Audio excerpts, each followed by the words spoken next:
Grande Ricardinho. Castelo Branco. Eu ainda vou ter um óculos transparente desse, cara. Tem até seu Elton John, parece o Elton John. Caraca! Que maravilha! Vamos esperar, o pessoal tá entrando. Evinha, Luciana. É porque nós somos pontuais, né? Nós somos pontuais. A Eva nunca foi pontual. A Eva sempre entra atrasada. Luciana também. Tá vendo só? Elas não são daquele tempo que você botava o bilhete, um post-it na porta. Passei aqui às 9 da manhã e não te encontrei. Essa era boa, né? Essa era boa. Eu já encontrei um na minha porta. Ou então, quando vocês começavam a discutir, você e um parceiro, o Zé Celso, começava a discutir pelo e-mail, a sala de vocês era a fronteira e vocês ficavam conversando por e-mail. Eu fui pro meio e falei, deixa eu apresentar os dois aqui. Eu não aguento mais ficar em cópia dessa conversa. Vocês podem levantar e conversar. Muito justo. Então, deixa eu aqui fazer as honras da casa. Tá bom. Quem entrou aí, só tem uns amigos, né? Mas só entra amigos. Esse é o happy hour, é o happy hour aqui. Para você é um late night. Você é o Jimmy Fallon português, Ricardinho. Ai, meu Deus do céu. Greta Garbo, quem diria, acabou no Irajá. Mas vamos lá. Bom, quem está sintonizado aqui está no Deus da Música, que é um canal do Instagram, e também um canal do YouTube, onde eu posto algumas coisas bacanas assim, sobre temas. Há filmezinhos lá sobre comentários muito pessoais sobre as coisas da música. Quem quiser dar uma olhada, está lá disponível. E nas segundas eu faço esse papo aqui, chamo sempre algum amigo, alguma pessoa querida, alguma pessoa importante que eu conheça. Até então, importante até então. Agora são os amigos. Agora são os amigos mais importantes. Então, o Marcelo Castelo Branco é um cara que todo mundo conhece, o cara já foi executivo, ele só não foi presidente do Flamengo, mas foi presidente de todas as companhias do mundo. Já até pensei nisso, mas não é um bom momento para ser presidente do Flamengo, né? Agora não, você perdeu o trem.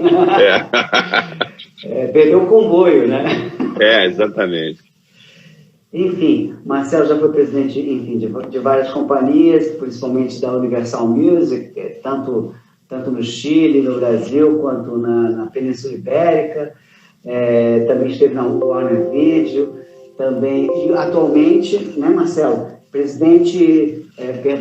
diretor executivo da UBC. Da UBC, União Brasileira de Compositores, E também é o primeiro brasileiro a ser presidente do Conselho Administrativo da CISAC, é uma honra. Exatamente, Conselho de Administração da CISAC, depois de 92 anos, é o primeiro latino-americano. Olha só, e brasileiro, que coisa mamãe. Ser brasileiro tinha que ser mesmo, latino-americano. O maior mercado é o Brasil, cacete. Se não for você, vai ser quem, né, cara? Lúcio Catica? Enfim, então, feita essa apresentação, falar rapidamente como é que começou a nossa história. Assim, eu estou nesse meio realmente por causa do Marcelo, porque... Você quer que eu conte a nossa história, Ricardinho? Você que sabe, quer contar sobre o seu prisma, fica à vontade. Eu não vou esquecer esse dia, eu tenho a honra de quando eu estava na Poligram, eu cheguei na Poligram com 21 anos, e eu me lembro que estava todo mundo de férias, e literalmente de férias, e a minha equipe toda tinha 40 anos, 45, 52, eu tinha 21. E, logicamente, eles não acreditavam, muitos foram muito honestos, e não acreditaram em mim, eu acho que não era para acreditar mesmo. E aí eu precisei mudar a equipe, precisei dar uma reformada na equipe, comecei a procurar pessoas, e nessa busca você aparece um dia, acho que você veio até com violão, se não me engano, eu tinha um violão na sala, e você vinha de uma vasta experiência na Fabrimar. Isso. Mas você conhecia muito repertório já naquele momento você claramente conhecia muito repertório. E eu acho que foi empatia à primeira vista que a gente teve, nós somos amigos há quase 40 anos já. Foi empatia à primeira vista e você foi uma das primeiras pessoas que eu contratei na indústria da música. E não me arrependo disso, o que é melhor ainda, não me arrependo até hoje. Eu venho manchando o teu nome desde então. Não, fizemos uma boa jornada na Poligram, na primeira fase, depois eu saí, você saiu, depois na segunda, uma fase inesquecível, não só com você, mas com uma equipe vitoriosa de quase 8 anos, e depois a gente continuou, enfim, juntos e em outras jornadas, até na UBC você foi o primeiro colaborador do primeiro prêmio UBC, você foi vital para que a gente tirasse ele do papel. Poxa, foi lindo aquela festa homenageando Gilberto Gil. Não? Verdade. Emocionante, eu nunca mais vou esquecer na minha vida. Foi uma das coisas mais importantes que eu já fiz, assim, porque eu nunca tinha feito nada com o Gil. Eu amo o Gil de paixão e nunca tinha feito, foi a oportunidade, eu agarrei com unhas e dentes e Fusca. Né? Não, foi bonito. Foi bonito e você conseguiu viabilizar rapidinho, enfim, você tem essa capacidade, esse mérito de entender. A gente sempre teve isso, você sempre me entendeu muito rapidamente e traduziu muito rapidamente o que eu estava pensando, que você fala uma vez, você vai embora e você entrega melhor do que a gente tinha imaginado. Então foi muito bom mesmo. Você é autor de uma reflexão filosófica que norteia a minha vida. É aquela assim, não sofre. É verdade. Eu tinha tendência muito grande de sofrer, sofria muito com aquilo. Você gosta de sofrer. Você tem uma vocação de sofrimento. E aí você me ensinou a, pelo menos, sofrer menos, cara. Shit happens, né? Então, assim, sofre menos, cara. É lógico. Não, é verdade. A gente todos sofremos, mas, assim, você também não pode ficar paralisado por esse sofrimento, porque ele te impede de uma certa capacidade de substituição, né? Porque você fica paralisado nele e você não vê. Às vezes o que vem depois do sofrimento é melhor do que o que vinha antes. A porta melhor se abre, com certeza. Exato. Assim. Então, acho que é importante isso, é fundamental. Marcelo, deixa eu falar uma coisa. Você é um amante de futebol, torcemos pelo mesmo pavilhão. Né? Verdade. Maravilha, eu sei disso. Mas você é ruim de bola que nem um cacete, né? Eu nunca vi um pior jogador do que você. Na música, acho que você tem um amor talvez até maior pela música do que pelo futebol. Muito maior. Mas você toca algum instrumento, teve vontade de tocar algum instrumento, você canta no chuveiro, conta aí. Jamais, Ricardinho, jamais. E jamais tentei, eu me arrependo disso, né? Aquela frase do Caetano, como é bom saber tocar um instrumento, né? Aquela frase... poder tocar um instrumento, final. Exatamente. Quando eu ouço aquela frase, é quase um punhal, que é uma adaga que entra. Mas é curioso, porque eu sempre quis estar próximo e quis entrar no mundo da música, mas eu sempre quis entrar pelo mundo executivo.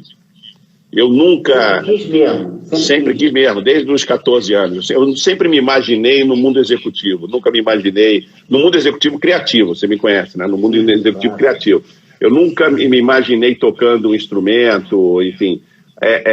acho até que poderia ter feito isso, deveria ter tido a disciplina em alguns momentos da minha vida de ter feito isso, talvez fosse até me ajudar mais, mas por outro lado é aquela coisa, você acaba desenvolvendo outros sentidos, né, ligados à música, né? Enfim, você que me acompanha há muito tempo, eu acho que eu tenho um bom ouvido para o que pode funcionar, o que não pode funcionar, tenho um pensamento crítico sobre aquilo que eu ouço, e não me entrego ao preciosismo, né? Coisas que às vezes acontecem quando você toca um instrumento, principalmente com alguns amigos meus, como você, né? Que gostam de um certo preciosismo, são reféns do preciosismo, mas... eu não sou refém, não. Não vou citar nomes, para...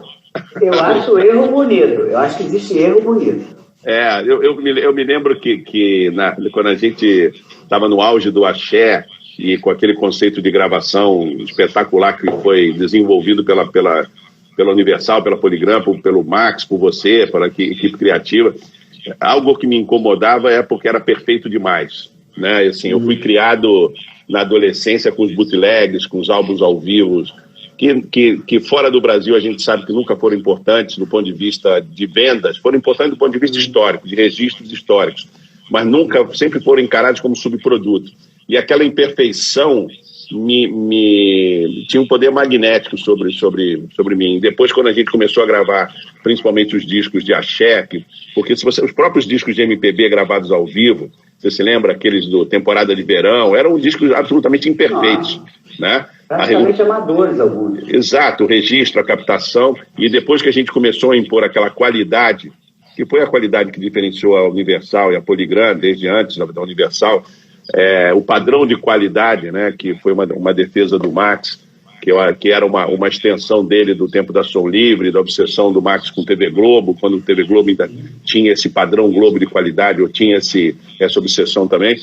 Acho que ele fez muito bem, mas a mim, pessoalmente, às vezes me incomodava, assim, que porque eu gostava um pouco também gosto um pouco da imperfeição, mas convivi muito bem com aqueles discos perfeitos de axé e das pessoas cantando e tudo mais. O que eu acho, assim, é que a gente fazia um meio termo, conseguia fazer um meio termo, porque a Bahia precisava dessa perfeição. É o que estava faltando para a Bahia. Muito. Precisava desse padrão de qualidade que nunca teve. Pois é. Aí mostrou a música da Bahia num pedestal que ela precisava. Verdade. Eu acho que ali foi uma... Mas, assim, a perfeição ela também custa caro. Ela põe em risco, às vezes, projetos, até do ponto de vista do custo da perfeição, né? Do custo econômico também, lógico. Foco, energia e dinheiro. Pode ser que aqui e ali a gente tenha passado da linha, mas acho que no cômputo geral foi um gol. Acho que foi um grande acerto, porque transformou a música baiana num outro fenômeno, né, que passou pela calendarização do carnaval, pelas micaretas, pelo carnaval fora de época, que já foi um empreendedorismo dos empresários baianos, aliado a uma companhia que não tinha medo de investir, como era o caso da Poligram e da Universal, né? Vou falar Universal para a gente não ficar saudosista demais, porque a gente não tinha medo de investir, de localizar um erro e gravar, e aquilo fazia a diferença, realmente fez a diferença durante muitos anos, e não era só na questão da captação do áudio, aquilo se estendia na capa, na severidade com que a gente analisava os projetos gráficos do G, que foi uma primeira entrevista que você fez, né? Sim, acho claro. Que a gente tinha uma crítica. Fala. E a gente tinha uma questão na Bahia que era fundamental, que era agregar um repertório que eles não chegavam até ele, por alguma razão. Exato. Apesar da...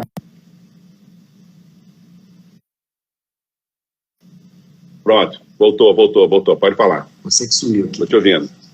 Toda vez que entro, bem. O WhatsApp é um problema na minha vida aqui, pelo amor de Deus. Aqui também. Não sei se você está me ouvindo. Perfeito, estou te ouvindo perfeitamente. Então, toda vez que a Bahia, apesar de ter essa visão panorâmica na avenida, né, quando eles desfilam com os carros, eles tocam de boleros de Ravel a Gordurinha, né? Apesar disso, na hora de gravar eles não eram tão abrangentes, e a gente trouxe uma coisa pop que MPB, de certa forma, que deu uma casada interessante. Aí a gente começou a promover sucessos com músicas que eram lidas como músicas solistas, né, no repertório da Bahia. Acho que também foi uma soma. Mas eu acho que essa obsessão pela qualidade, que eu acho que é uma das marcas registradas dessa gestão da Universal, que começou com o Mainá e depois teve continuidade comigo, ela impactou muito, de maneira muito grande o mercado. Entendeu? A gente se distanciou, não só no market share, na participação de mercado, no resultado, mas a gente se distanciou muito do mercado com essa preocupação, que era uma preocupação legítima, logicamente uma preocupação de quem tinha liderança, mas uma preocupação estética, que eu acho que envolvia a equipe, todos os funcionários, todo mundo tinha essa autoexigência, né? Essa autoexigência de fazer o melhor o tempo todo, seja no internacional, seja na Bahia, seja no rock, seja no sertanejo, quando a gente entrou no sertanejo, seja no pagode, quando a gente entrou no pagode, seja com repertório internacional, enfim, todas as áreas. Eu acho que essa cobrança foi muito positiva para a formação de profissionais, de todo mundo, de todos nós, entendeu? Porque não só os diretores aprenderam com vocês aprenderam com a diretoria, era uma retroalimentação muito forte, todo mundo tinha voz, todo mundo tinha participação, aquelas reuniões de marketing, todo mundo apitava, todo mundo podia dizer não, ninguém tinha... As pessoas não tinham medo de ter opinião, aliás, ter opinião era obrigatório, quem não tivesse opinião era praticamente expelido daquela organização. É verdade. As pessoas que entraram, que não foram suficientemente fortes para manifestar suas opiniões, elas foram devoradas pela organização, porque o padrão de exigência era muito grande em todas as áreas. Então, assim, eu acho que isso marca muito, para mim, marca muito essa gestão. Talvez, assim, olhando para trás, eu sempre disse isso, foi o período profissional onde eu tive a melhor equipe, onde eu tive o melhor resultado, onde eu tive os melhores professores e os melhores alunos. Então, acho que foi uma época maravilhosa, mas sem nostalgia. Vamos olhar para frente. Não, para todos nós. Vamos dar uma última nota de nostalgia aqui, porque a gente tem dois oráculos aqui que fizeram perguntas. E eu juntei. Os dois oráculos são Jorge Lopes e Max Pierre. Porra, olha que sério. Vou emendar uma pergunta na outra, né? O Jorge fala assim: existe uma discussão hoje em dia sobre a qualidade da música atual comparada com a dos anos 70 e 80, que você pode comentar sobre isso? Aí encaixa do Max.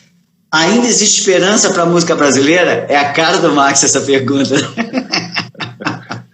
A esperança é a primeira que nasce. A esperança é a primeira que nasce. Lógico que sim. Lógico que sim. Eu acho que tem muita coisa boa. Os filtros são diferentes, mudaram, né? Os caminhos da distribuição são diferentes, também mudaram. Da própria produção, que ficou muito mais acessível, muito mais fácil. Mas eu acho que tem muita esperança ainda. Eu acho que tem muita gente boa. Esse meu momento do mercado atual. A gente está vendo o nascimento e o renascimento de muita gente interessante, movimentos, artistas, por exemplo, artistas negras, mulheres espetaculares, Xênia, Agnes, assim, eu acho que toda essa geração está encontrando a sua identidade, encontrando a forma de expressar, repertório, o próprio Emicida, que eu acho maravilhoso, e o Leve Fantasma, enfim, eu acho que tem muita gente boa, o Almé, o Romero Ferro, enfim, da mesma maneira. Você tem Mulambas, por exemplo, que eu acho uma banda muito interessante, graficamente muito interessante. Tem muita coisa interessante, e eles estão falando muita coisa interessante. As pessoas têm que ter paciência e têm que saber ouvir. Eu acho que a gente não está... Eu não procuro nada parecido com o que a gente fez, ou com o que a gente participou, né? Quando você analisa a música dos anos 70, ainda hoje são os grandes pilares da música brasileira, mas a gente tem que ter coragem de questionar essas referências, né?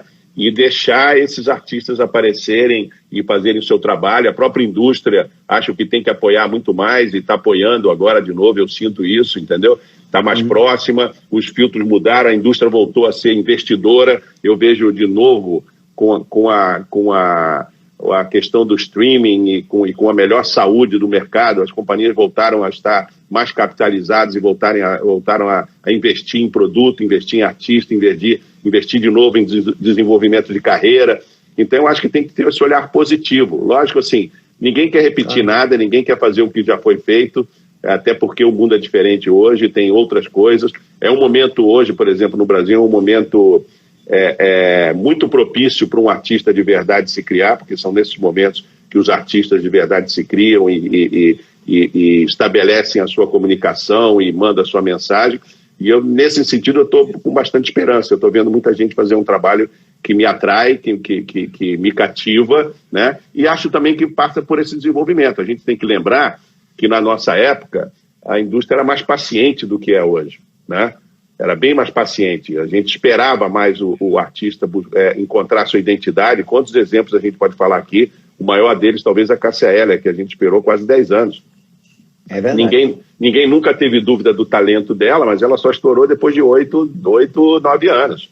A gente teve a paciência durante várias gestões da própria... Não é uma gestão só, durante várias gestões da própria Poligram, depois do Universal, a gente deu espaço para aquele talento acontecer. Infelizmente, ela foi embora prematuramente, entendeu?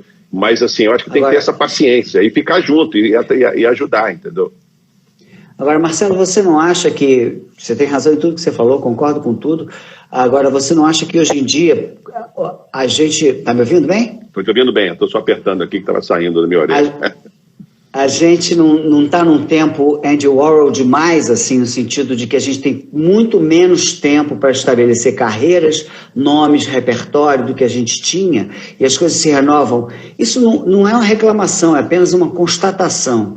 Não tenho dúvida. A gente tem muito menos tempo para tudo, e isso trabalha, de certa forma, contra a edificação de uma nova geração, por exemplo. Eu acho improvável que a gente consiga construir tão facilmente como a gente construiu uma geração que hoje tem 70 anos, 70 alto, né? E hoje tem 60 anos. A gente tem nos andares das décadas etárias várias gerações muito bem consolidadas, até os anos 90. A partir daí, isso se perdeu. Eu temo muito por causa disso. O que você acha a respeito disso? Eu acho que a gente tem um abismo aí a partir do início do século, os primeiros 10 anos, principalmente 10, 15 anos do início do século, foram períodos muito difíceis, né? A indústria sempre historicamente viveu uma mudança de formato muito mais rápida do que aconteceu no digital, principalmente no Brasil, né? O Brasil foi muito atrasado na introdução do mercado digital. Então, acho que aconteceu esse ato, mas algumas coisas interessantes foram produzidas, várias coisas interessantes foram produzidas nesse período. Mas também, assim, vamos ser honestos, na década de 80, 90, o plano de marketing era muito mais simples do que em 2020, né? Você lembra bem, porque você foi divulgador de televisão, você colocava 4 sábados no Chacrinha e corria para o abraço, né? 4 sábados no Chacrinha e depois um clipe no Fantástico, e o telefone tocava no escritório do artista, ele começava a fazer show, vendia e começava a rodar o país, e você encontrava com o cara 6 meses depois, quando ele estava gravando um álbum novo. Porque lembra que todos os artistas nos anos 80 e 90 gravavam discos anualmente, né? A pressão pela produção, e aí eu digo de forma positiva, era muito grande. Eu digo de forma positiva porque eu tenho amigos e ídolos, na verdade, autores, que me confessam até hoje, que falam, pô, aquela pressão da indústria, que parecia nefasta, foi muito positiva para a minha criação. Porque as pessoas me ligavam e me diziam, olha, você tem 24 horas para entregar uma música, ou o álbum da Gal vai fechar, e nós vamos entrar no estúdio amanhã e não vai ter uma música tua no repertório. O Gatos Extraordinários entrou exato, na última semana de mixagem. Exato, e aí nessa pressão o Ronaldo Bastos entregava um dia de domingo, entendeu? Sabe, assim, a pressão era muito positiva. O artista gravava todo ano. Ele não tinha nem tempo de trabalhar o disco recente. 6 meses depois, ele já estava trabalhando, porque a cabeça dele já estava acelerada no disco novo. Mas hoje, o que acontece? Hoje o mundo é multiplataforma. Você tem razão. Você hoje tem 40 mil lançados. 40 mil músicas lançadas todo dia no Spotify, por exemplo. Então, como é que você aprende? Como é que você... Tem muito mais oferta que demanda. Você não tem capacidade de retenção de tudo isso. E do ponto de vista de marketing, né, a garotada que está fazendo marketing hoje, marketing digital, tem que ser como se fosse um broker. É quase um broker, entendeu? De um mercado de ações, onde ele está numa mesa tentando fazer o melhor e colocar o artista em situações de exposição permanente, constante, porque o mercado é muito febril, muito nervoso, e você tem pouca possibilidade de ter esse destaque. Mas aí, assim, só para finalizar, e aí realmente, assim, pagando um tributo para os analistas de marketing de hoje, porque o mercado é mais difícil, eu acho que o mercado, não diria que é mais competitivo, mas é mais febril, mais nervoso do que o nosso mercado. Como é que você desenvolve uma carreira de um artista nessas condições? É um desafio, você tem que ter uma palavra que eu não gosto, mas que é muito repetida, tem que ter muita paciência, eles dizem resiliência, eu prefiro paciência, entendeu? Poucos artistas conseguem isso. Eu vejo, por exemplo, um artista que eu adoro, que eu admiro, o Silva, por exemplo, que é um artista que eu vejo no qual eu vejo esse cuidado, é um trabalho quase que artesanal, embora esteja absolutamente sintonizado com tudo, é um trabalho muito bem feito dele, do irmão, do Lucas, enfim. Você tem artistas assim que têm essa paciência, porque o mercado é muito rápido, né? O mercado é muito rápido e o mercado pode esquecer você da noite para o dia. Também tem isso, a gente sabe disso, sempre foi assim e é mais ainda. Eu acho mesmo que você tem razão, e eu acho, na verdade, eu acho que a gente está nas dores do parto de alguma coisa que vai vir, Marcelo. Uhum. Porque não é que eu esteja buscando um referencial como o Fantástico foi, ou um referencial como o Chacrinha foi, ou como determinado rádio local, não é isso. Eu acho que falta algo centralizador, algo que diga assim, fulano está em algum lugar, então agora ele é sucesso. E ele chegou lá por causa do que ele construiu. As pessoas ficam construindo, parece que elas estão subindo em direção a alguma coisa que não existe. Por isso o desespero do cara, o cara que é um cara que faz o marketing, um artista novo, é exatamente, ele se senta na frente de um monitor com as ações subindo, as ações descendo, compra, vende. É uma loucura, vira um trabalho muito mais desgastante do que era o nosso, que a gente trabalhava muitas horas, mas a gente sabia para onde ir o tempo todo, né? Ricardo, você imagina o seguinte, nós tínhamos, em geral, 60 a 80 artistas, no máximo, nos momentos mais frenéticos. As companhias hoje estão trabalhando com um cast de 200, porque tem muito licenciamento, tem muito single, tem muita obra, né? Na verdade, o conceito de obra mudou. Para a gente, a obra era um álbum que era como um livro, contava uma história, tinha um propósito. Ele contava uma história de 8 a 12 músicas. As músicas, inclusive, tinham uma coerência entre si. Hoje, a obra é uma música só. Né? Outra coisa que está acontecendo hoje é que a obra hoje é uma obra quase que grupal, né? Os autores, dentro dessa economia colaborativa, todos viraram autores. Então, assim, você talvez os grandes pilares da música, com certeza os grandes álbuns pilares da música brasileira foram iniciativas do ponto de vista criativo mais autoral, mais isolados, enfim, mais românticos nesse sentido, um autor, 2 autores, 3 autores no máximo, entendeu? Aí você tinha uma coisa como o Clube da Esquina, você tinha Novos Baianos, você tinha Farofa Carioca, por exemplo, né, que tinha uma coisa colaborativa, mas hoje quase tudo é colaborativo, enfim, o produtor também é autor, o arranjador também é autor, são novos tempos, são novas senhas, são novas formas de produção que exigem uma nova forma, um novo comportamento. E acho que ainda é cedo para a gente fazer uma avaliação, honestamente. Nesse sentido, eu acho que ainda é cedo para a gente avaliação. Eu acho que a gente vai conviver com muitas formas de fazer música durante um tempo. Vejo um mercado, nesse momento, economicamente mais sadio, mais preparado para entender isso, e também vejo um mercado se profissionalizando muito, muita gente boa se profissionalizando rapidamente, porque o mercado hoje, na nossa época, tanto eu quanto você, nós fizemos outras coisas, entramos no mercado da música e aprendemos fazendo, todos nós aprendemos trabalhando. Essa garotada que está aí, essas pessoas que estão sim trabalhando, mas tem muita informação ao redor, seja uma informação acadêmica de cursos, seja uma informação de leitura, de consulta, coisa que a gente não tinha. Nossa consulta era no bar, ali no bar em frente à Universal, no Maracujina, era o Maracujina? Depois foi no Porcão, né, na primeira fase. Então, assim, outro dia, eu quero até deixar um registro aqui, outro dia numa live do Savala, né, que é um personagem maravilhoso, todos nós conhecemos, produtor, enfim, um amante de música, da história da música. Ele entrevistou o Luigi Ofra, né, e eu não vi o Luigi, me emocionou muito, porque eu não vi o Luigi desde a época que a gente era garoto na Poligram, e quando o Luigi me via na Poligram, ele me olhava com uma cara de que queria me expulsar do estúdio, e eu ficava nervoso, porque o Luigi era sempre foi um cara grandão, altivo, né?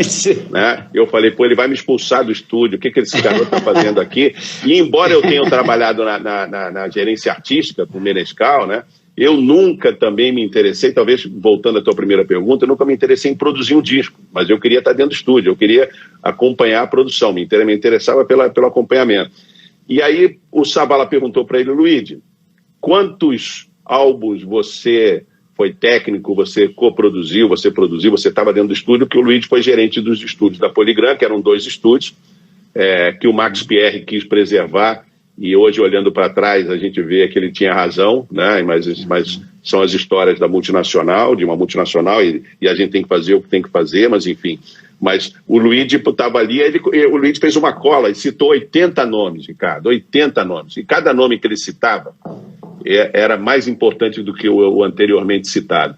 E não é o problema dele ter produzido ou ter acompanhado a produção Chico Buarque, Paulinho da Viola, não, Chico Buarque, Milton, enfim, todo aquele pessoal da Ariola, Poligram, naquele momento. O fato é que o Luigi foi testemunha produtiva, ativa, de todos os álbuns pilares da música brasileira, que são absolutamente pilares da música brasileira. Todos os álbuns do Chico, do Milton, que construíram a música brasileira até hoje, de certa maneira. E a humildade com que ele citou isso, a simplicidade com que ele citou isso me emocionou muito, porque assim, é um cara que viu tudo e viu o melhor. Não é que viu tudo, ele viu tudo e viu o melhor.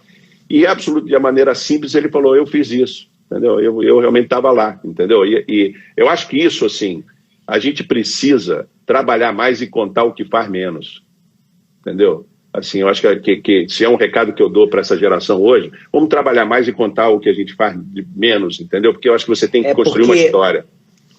É porque antigamente, para as pessoas saberem o que você faz, era muito difícil. Muito difícil. Muito. Hoje, se eu quiser, acabei de falar com você, eu entro em todas as minhas mídias sociais e falo que eu fiz uma entrevista genial com um grande executivo. Isso em 3 segundos, né? Por exemplo, tem gente, de vez em quando eu faço as coisas de voz e violão aí e tal, atormento as pessoas e tal. E aí o que acontece? Tem gente que fala assim, caraca, eu não sabia nem que você tocava. E gente que trabalhou comigo. Você vê assim, porque a gente não tinha espaço. Hoje em dia, então, eu estou falando isso tudo porque a tentação é muito grande de você ficar falando de si próprio. Muito. Porque é muito fácil. Então você ocupa hoje em dia o teu tempo, eventualmente, uma coisa que você não ocupava mais, não tinha tempo para falar de você. Você tinha que realizar. Era muito difícil realizar, era tudo analógico, não tinha digital, era tudo batendo martelo na pedra, né? Hoje em dia a pedra não existe nem um martelo, né? Você desenha ela virtualmente, ela aparece. Você tinha que fazer, e tinha que fazer durante muito tempo. Entendeu? Não era fazer um dia e ser um gênio.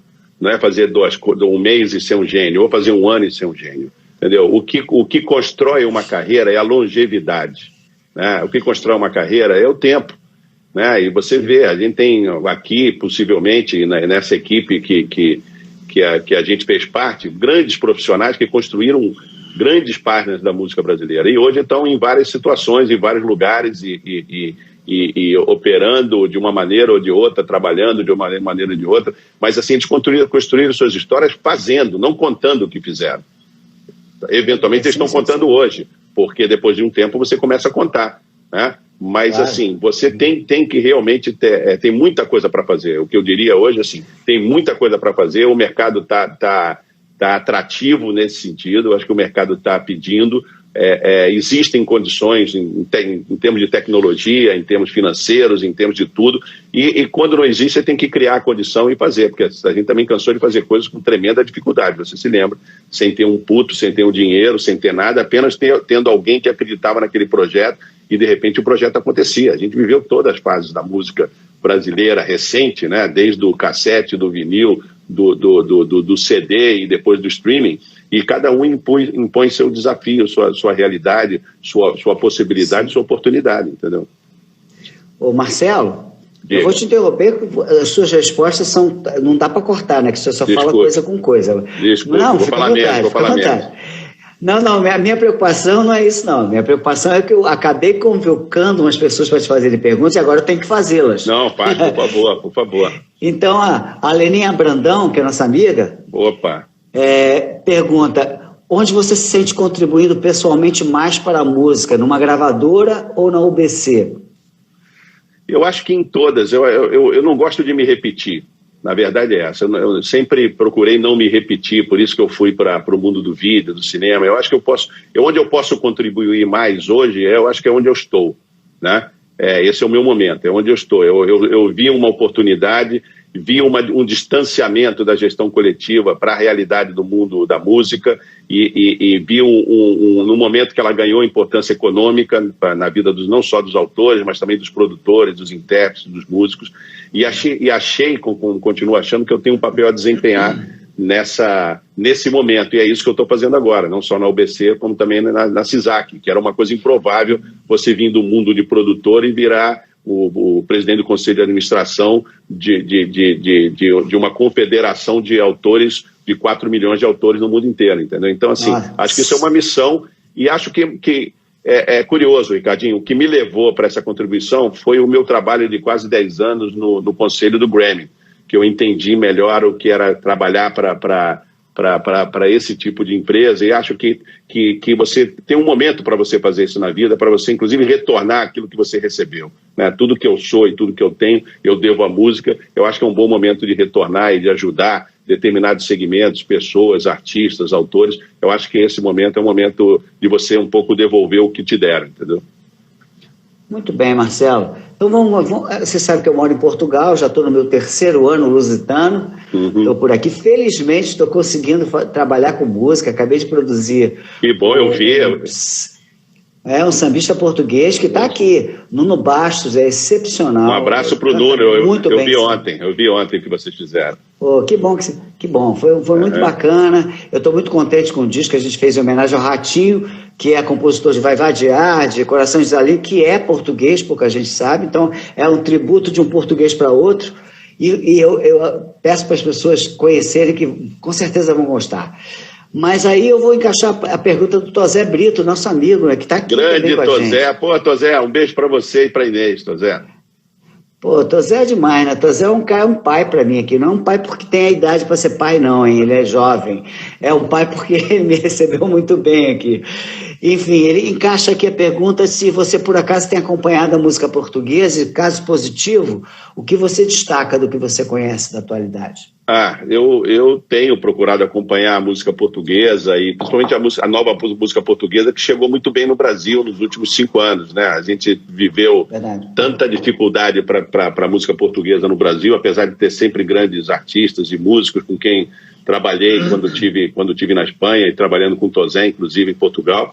Mas hoje, que você pega Carminho, você pega Zambuja, você pega toda essa geração, enfim, que está vindo para o Brasil, eu acho muito boa. Eu acho que chegou um momento muito importante na relação Brasil-Portugal, né? Dessa reciprocidade de Brasil-Portugal. Acho que aquele preconceito bobo que a gente tinha com a língua portuguesa, inclusive, os meios, isso acabou. Eu acho que a gente tem que agradecer não só os artistas, mas, por exemplo, o próprio João Mário, que fez um trabalho muito importante nesse sentido, de abrir um pouco esse caminho aqui e de mostrar esses artistas espetaculares.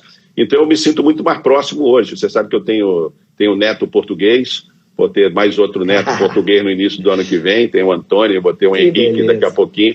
Então eu estou acompanhando muito a música portuguesa e acho que a gente tem muito que fazer em conjunto. Eu estou muito animado com essa possibilidade dessa troca. Você tem artistas brasileiros hoje, você vê a Malu Magalhães morando em Portugal, com o Camelo, enfim, você tem uma proximidade muito grande, Brasil e Portugal. Acho que a gente tem que trabalhar em conjunto. Somos 2 países que se amam, que são absolutamente irmãos, entendeu? E tem que trabalhar em conjunto. Não em defesa da música portuguesa, que a música portuguesa não precisa de defesa. Exato. Mas só para amparar o que você está falando, a gente era muito acostumado a outra estética da música portuguesa, que é como se a gente pensasse que o Brasil é só samba, Portugal não é só fado. A linguagem estética que hoje configura o que é moderno na música portuguesa é muito semelhante ao que a gente considera MPB. É muito próximo. Se você pegar essa música que ganhou a Eurovisão, do Salvador Sobral, espetacular, bota na boca de qualquer brasileiro, parece do Brasil. Espetacular. É curioso porque você está falando, eu estou até com uma revista da Sociedade Portuguesa aqui, com o Zé Cid. Olha só. Que ganhou um Grammy, grande amigo do Tozé, que ganhou um Grammy Latino. O Tozé estava lá e a gente teve o prazer de se encontrar. Enfim, eu acho que essa irmandade a gente tem que trabalhar e tem que produzir mais em conjunto para que a gente fique mais próximo mesmo. Bom, eu tinha uma pergunta do Adriano de Martini, que é nosso amigo, mas que você já respondeu. Meu clone. É o clone. Mas a Eva Strauss, conhece a Eva Strauss? Eva, me soa familiar a Eva, me soa familiar. Minha pequena Eva. É a pergunta da Eva, eu estou até com medo agora. Não vai doer, não. Ela pergunta assim, que depois de tantos anos você se relacionando com artistas de todos os tamanhos, graus e intensidades, se você acha que o artista deve ser tratado, ele gosta de ser tratado com normalidade ou com reverência? Com os dois. Das duas maneiras. Tem um momento da normalidade, tem um momento da simplicidade e tem um momento da reverência. Tem um momento da reverência à obra, principalmente, mais do que a ele, a obra dele. Tem um momento da reverência, quando ele logicamente, tem essa capacidade. Mas eu acho que os dois, eu acho que tem que conviver com essa oscilação, e eu acho que o bom executivo é aquele que percebe quando ele tem que exercer um e quando ele tem que exercer outro, né? A reverência o tempo todo ela é babaca, a simplicidade ela também é boba, entendeu? Então, assim, eu acho que a gente tem que ter essa dualidade de entender quando o artista tem que ser tratado com essa reverência e com essa distância, né? Que eu acho até positiva na relação profissional, principalmente, e quando ele tem que ser tratado com a simplicidade e com a normalidade de um ser humano que ele é, entendeu? Absolutamente assim. Eu acho que você tem razão. A gente poucas pessoas... Você falou passant aí, mas você já foi, de certa forma, IR, né? Você estava ali Não muito brilhante, mas já. Você contratou o Biquíni Cavadão, cara. Biquíni Cavadão, Capital Inicial. E assinou o contrato nas areias da Barra da Tijuca, correto? Exatamente. Mas eu também trabalhei com a GP, trabalhei com o Vando, trabalhei com a Marina Lima, enfim, artistas que eu me orgulho muito, porque eu não queria ficar só com o rock and roll, queria ter toda essa experiência de trabalhar com artistas, porque uma coisa que eu não tenho é preconceito, queria trabalhar com os artistas populares, o artista do rock and roll, né? Trabalhei com o Detrito Federal, naquela época braba, de Brasília, enfim, já trabalhei com todos eles. Esse eu produzi, esse foi um dos únicos discos que eu produzi. Também não aconteceu nada, lógico. Mas vem cá, aproveitando esse rasgo de quase de opinião estética sobre as coisas, me fala aí, me fala o teu disco. Não estou falando qual é o melhor disco para você, o teu disco preferido pessoalmente nacional e internacional. Fala aí para mim. Cara, você vai dizer que há muitos, eu sei como é que é. Não, assim, eu sou fã do Clube da Esquina. Acho o Clube da Esquina. Novos Baianos, para mim, se eu tivesse que escolher um disco para ir numa ilha deserta, eu diria que Novos Baianos. Entendeu? Acabou Chorar. Exatamente, Acabou Chorar. No internacional, eu iria com alguns discos dos Rolling Stones, assim, que são os que os... É mesmo? Exatamente, Rolling Stones. Isso é um clássico, né, Marcelo? Eu iria com um dos Beatles, por quê? Porque eu sou mais perfeitinho, você é mais eu sempre fui Let It Bleed e pouco Let It Be, entendeu? Eu sou mais Let It Be, eu tenho que admitir. Apesar de eu gostar de Rolling Stones pra caramba. Mas eu admito que eu entendo a diferença e são maravilhosos. Até a Luciana Camargo, nossa amiga, pergunta aqui, tá parecendo um programa de televisão isso aqui. Qual é o projeto que te deu mais prazer de participar e qual aquele que você não fez e queria ter feito? Luciana, tanta coisa que a gente fez. A Luciana, por exemplo, trabalhou com a gente o projeto de Sandy Júnior Internacional, que era um xodó, e a carreira deles foi tão bom. Você também. Você fez fez versão, inclusive, você fez versão do Sandy Júnior. Mas, assim, com a Luciana eu me lembro de todos os discos do YouTube, grandes discos, assim, da melhor época do YouTube, que a gente trabalhou em conjunto com ela, com a Marcinha, com a Bel. Na verdade, assim, eu quero aqui, Ricardinho, pagar um tributo, renovar um pagamento de um tributo a toda essa equipe que trabalhou comigo tantos anos na Poligram, na Universal, que todos viraram amigos, enfim, alguns que a gente se perdeu aí no caminho, que a gente não encontra mais, mas sempre tem uma relação muito forte, né? Claudinho Bezerra, você, enfim, gente que hoje eu acompanho no Instagram, e Xixa, que está nos Estados Unidos, enfim, tudo isso, Max Pierre, Jorge, que são irmãos também, assim Márcia como você. Santos. Edinho, Márcia Santos, Bel, enfim, Adriana, Rielo, tem tanta gente, né? O Adriano, G, cara, é uma equipe que é brincadeira, isso é um dream team absoluto, né? Olha, Marcelo, eu vou arriscar dizer que a gente trabalhou com um líder que foi você, que gosta de gente. É fundamental você trabalhar com um líder que gosta de gente.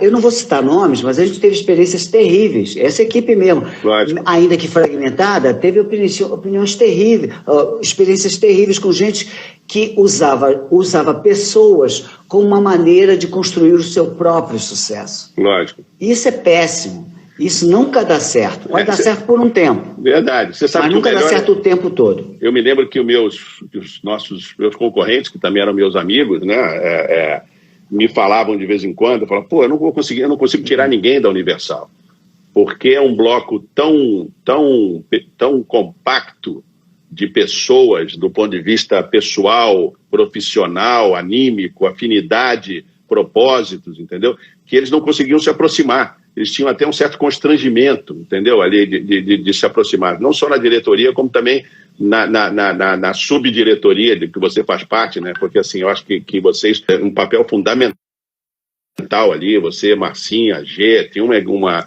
equipe de elite, Luciana, Adriana, enfim, todos vocês ali que estavam ali, Xixa, Missão Internacional, enfim, tinha uma equipe de elite ali que era brincadeira, a gente se falava por mímica, né? A gente tinha reunião no corredor, a gente tinha reunião no pátio, né? A gente falava rapidamente e todo mundo entendia. Então é muito difícil você atingir isso. Você sabe que eu tentei, quando eu fui para a Espanha, eu tentei e fracassei solenemente na construção de uma equipe com essas características, talvez por razões, enfim, de localização e tal. Algumas pessoas sim, mas eu nunca consegui de novo repetir essa equipe tão compacta que a gente teve naquele momento, entendeu?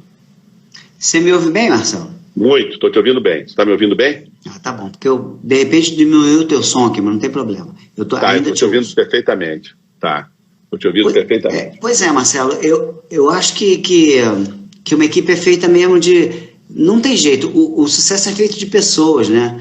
E o sucesso duradouro é feito por pessoas mesmo. E aí, daquela época, Marcelo, daquela nossa época, que foi algo quase com 8 anos, eu acho que é isso, né? Qual você acha que foi o nosso maior feito, assim, na tua opinião? Cara, o maior feito para mim foi a gente ter a humildade, a inteligência de permanecer líder sem ser arrogante. Entendeu? Assim, nós fomos... Tá me ouvindo bem, Ricardinho? Tá me ouvindo? Não te ouço bem. Não sei o que aconteceu aqui. Deixa eu ver se eu volto aqui. Tá. Voltou, tá. Voltou. Então, eu acho que o maior feito é a gente ter permanecido líder durante tanto tempo, sem arrogância, sem pretensiosismo, sabe, sem preciosismo, assim. Eu acho que essa para mim foi a maior vitória, é a gente ter mantido a liderança durante tanto tempo, justificadamente, produzindo momentos, álbuns e revelando carreiras artísticas que ficaram até hoje, né, que continuam até hoje, resgatando algumas, inclusive, né, e escrevendo a história, parte da história da música brasileira naquela década, né, em quase 2 décadas, de alguma maneira, entendeu? Acho que mas a maior vitória é isso, a maior vitória é a gente ter cumprido essa liderança sem arrogância, entendeu? Porque eu acho que a arrogância seria um pecado capital que eu tentei evitar desde o primeiro momento. Tinha uma certa sedução de repetir um comportamento de um concorrente nosso naquela época, você se lembra, e eu resisti a essa tarefa, né? E vocês me acompanharam, felizmente, e todos reproduziram bem isso, e a gente se preocupava com o nosso trabalho, com nossos artistas, com as nossas famílias, enfim, com o que a gente tinha de fazer, com muito orgulho, e ponto final. Acho que isso foi mais importante.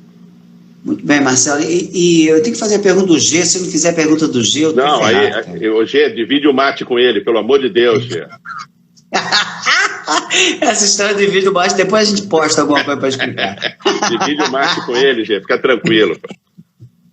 O G pergunta, o cerne da pergunta do G é o seguinte, que ele fez um pré-release, um prefácio e tal, não dá para eu falar tudo isso aqui. É assim, qual é o caminho hoje, né? Qual seria o caminho viável? A gente que gosta de música e que tem interesse que bons artistas bacanas continuem aparecendo, antigamente o cara pegava uma demo, fazia de voz e violão, mandava para um cara feito eu escutava as coisas, né? Eu lembro que a gente, no final do ano, Marcelo, sabe aquele saco de lixo? Uhum. Grandão, pedia pra caramba? Eram os 4 sacos de lixo de fita cassete, CD, que ele jogava fora, porque queria fazer aquilo, entendeu? Lógico. Então, porque eu ouvia. E o que acontece? De vez em quando a gente achava coisa legal, não vou dizer que eu não achei os Beatles, não saía da minha cabeça os Beatles. O cara da Decca que não ouviu Love Me Do, não saía da minha cabeça aí. Então eu ouvia, mas não descobri, eu descobri repertório, o artista não descobri, infelizmente. Mas aí isso não existe mais, né? Não existe mais, pelo menos dessa forma. Qual é a forma hoje que o artista novo encontra de conseguir, vamos chamar assim, encontrar apoio para a carreira, porque nunca foi solução nem no nosso tempo o cara assinar com uma major. A solução não era o começo dos problemas, né? E também, hoje menos ainda, existem até caminhos mais alternativos. O que tu acha que o cara tem que fazer hoje para tentar se estabelecer tendo um bom trabalho de compositor ou de artista?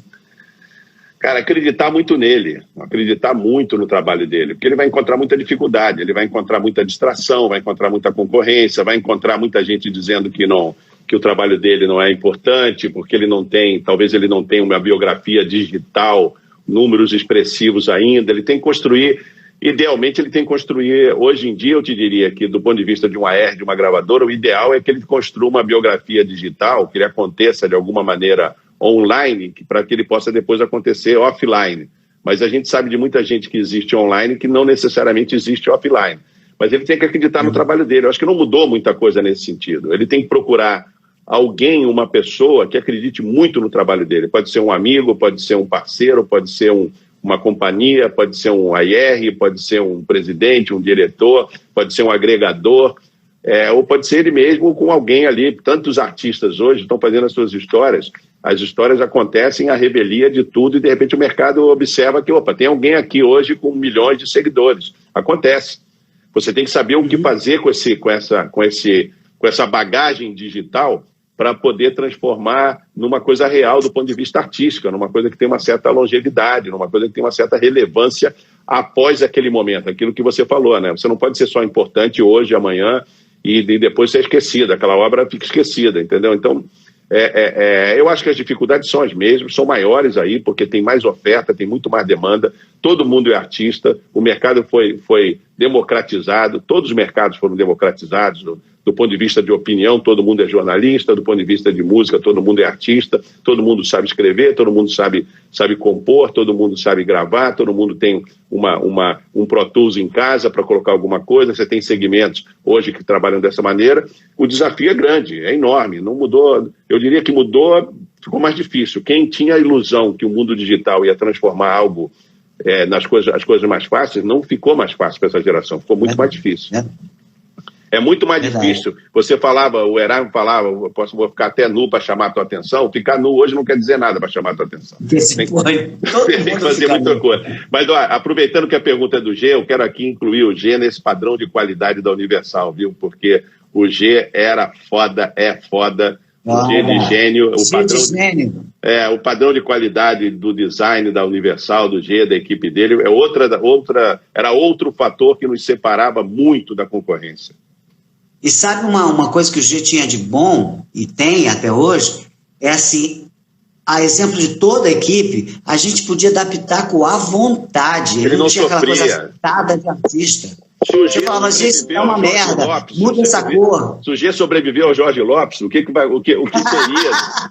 Olha só a capacidade de sobrevivência do G, de sobreviver ao Jorge Lopes, dizendo que a capa tá ruim, que tá horrível, voltava para lá. Você lembra? O Jorge é um verdadeiro predador. O Jorge é predador. Teve muita gente que não resistiu ao Jorge Lopes, entendeu? Outros não resistiam a Maria Helena. Se lembra da Maria Helena? Outros não resistiam a Maria Helena quando entravam na companhia. Você tinha ali professores tremendos, mas todo mundo tinha muita humildade. Ninguém ficava ofendido porque a ideia do outro era melhor. Ninguém queria ser pai de ninguém. Entendeu? Todo mundo dividia as ideias ali, entendeu? Dividia o mate, dividia a comida japonesa na hora da compilação, enfim, do milênio, se lembra? Porra! Eu ainda lembro quando eu era IR, você me chamava para fazer os repertórios, eu ia fazer, o Márcio depois ficava puto comigo. Porra, Ricardinho! Milhões de discos vendidos, Ricardinho. Porra, eu sei, eu me arrependo um minuto. Porra, é a série da compilação do físico mais vendida da história do Brasil, a série Milênio. Assim, quer dizer, agora não faz o menor sentido fazer essa defesa, porque na verdade você faz todas as suas compilações no Spotify. E ninguém tem nada a ver com isso. Virou playlist.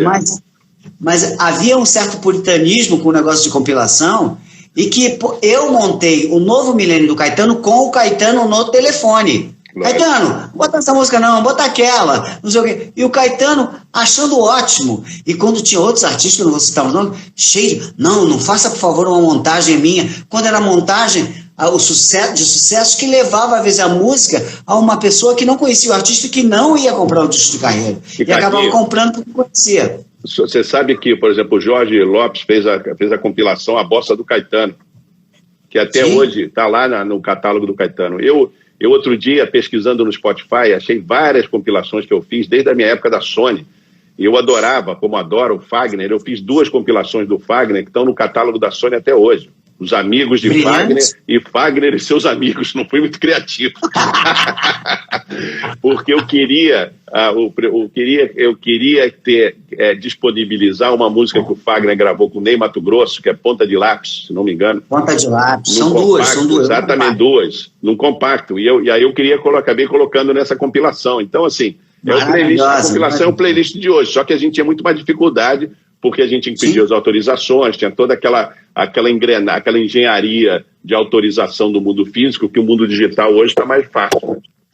Hoje o digital desbaratou o conceito de álbum. Exato. E desbaratou completamente a compilação de todos. Mas, Marcelão, a gente tem 5 minutos. Tô me sentindo o Hebe Camargo, cara, tá ótimo isso aqui. Então é o seguinte, me fala aí quais são os seus planos, não profissionais, e profissionais, claro, mas para a música continuar na sua vida daqui para frente. O que você vai fazer? Eu não vejo outra maneira de pensar, a não ser continuar trabalhando com a música, pela música, né? Não só aqui no Brasil, mas na América Latina também, através do Grammy Latino, que, aliás, amanhã tem a lista às 10 horas da manhã do Brasil, sai a lista de indicados do Grammy Latino 2020. Quem tiver ligado aí vai ver. Mas é continuar trabalhando, Ricardinho, continuar trabalhando, continuar me renovando, continuar aprendendo, atualizando. Acho que eu continuo aprendendo. Hoje mesmo à tarde tive uma tarde muito boa, aprendendo com uma plataforma digital de música ao vivo, né? A Sound Hub Live, um aplicativo novo. Enfim, é continuar atento, aberto, a aprender, a ajudar a música em todos os sentidos, seja na esfera autoral, onde eu estou hoje, né? Ou seja na esfera de produção, mas hoje, principalmente, na questão autoral, onde eu tenho um desafio tremendo liderando essa sociedade que é a UBC, que tem quase 40 mil titulares, a maior sociedade de gestão coletiva do Brasil, que representa quase 60% da distribuição do ECAD, uma das maiores sociedades do mundo hoje. E é um desafio tremendo, porque a gente tem problemas no legislativo, tem problemas assim, todo mundo quer criar uma exceção ao direito autoral, todo mundo quer não pagar direito autoral, no Brasil poucos são voluntários a pagar, então a gente tem muitos desafios, mas a classe está unida, enfim, eu acho que a gente está bem preparado, tem uma diretoria que me apoia muito, que trabalha muito, que são espetaculares, Geraldo, Mano, Paulo Sérgio Vale, o Falcão, a Paula Lima, que entrou no nosso time agora, o Antônio Cícero, nosso imortal, fora a Sandra de Sá, Ronaldo Bastos, enfim, o Manuel Pinha, todo mundo que ali trabalha, a equipe, o Fábio, o Márcio, o Peter, Elisa, Vanessa, enfim, eu tenho na UBC uma grande equipe, entendeu? Isso é que é verdade. Eu não abro mão de trabalhar com grandes profissionais, mas principalmente com grandes pessoas. Estou muito feliz. Muito bem, Marcelo. Desculpa te interromper, que eu não quero que caia com a gente. Eu detesto quando acontece isso. É chato, Ricardinho. O papo foi fácil para variar. Então eu vou te agradecer muito essa paciência de estar com a gente aqui esse tempo todo. Nós dois gostamos muito de conversar, mas nunca conversamos com tanta gente olhando. Um abraço para todo mundo que estava aqui assistindo. Abraço, obrigado. E modestamente sintonizem sempre que puder aqui no Deus da Música, seja no GTV ou no YouTube. Marcelão, um dia vai dar o Ar da Graça novamente. Muito obrigado a todo mundo. Boa noite. Fiquem com Deus e obrigado, viva a Deus da Música. Vamos em frente. Viva a música e seus deuses. Um abraço para vocês, todo mundo. Legal. Tchau.